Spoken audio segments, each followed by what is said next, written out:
Dari zaman kita SD, kita sudah belajar kalau air itu mengalir dari akar menuju batang hingga sampai ke daun. Tapi sebenarnya gimana sih air mengalir di dalam tubuh tanaman?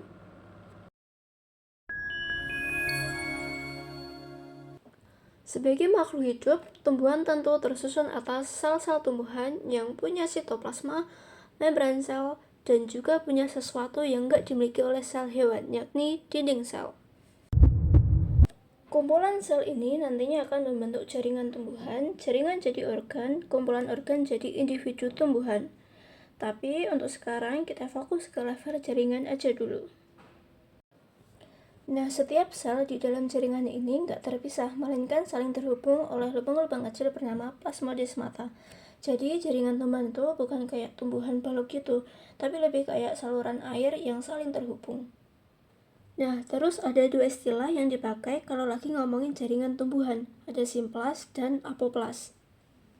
Simplas itu merujuk area yang ada di dalam membran sel alias sitoplasma-sitoplasma yang saling terhubung ini.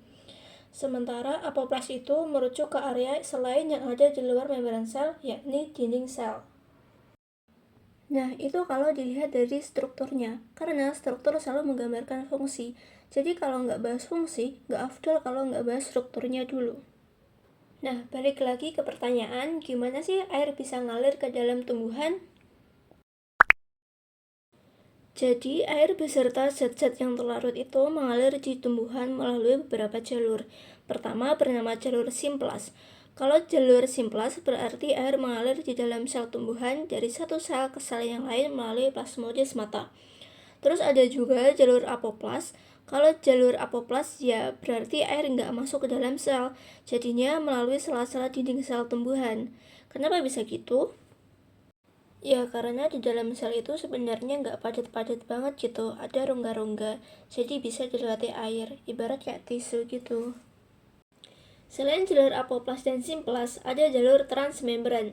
Jalur ini tuh ketika air dan zat terlarutnya bergerak keluar masuk sel. Namanya juga transmembran kan, jadi trans, melintasi, atau berlalu lalang aja gitu. Ketiga jalur tersebut terjadi karena suatu mekanisme yang dinamakan mekanisme difusi. Selain menggunakan tiga jalur tersebut, air juga bisa bergerak ke dalam tanaman, yakni melalui jalur silem. Jalur ini tuh berbeda dengan ketiga jalur sebelumnya, dia ini menggunakan mekanisme aliran massal. Jadi itulah bagaimana air bisa mengalir dari bawah ke atas tumbuhan.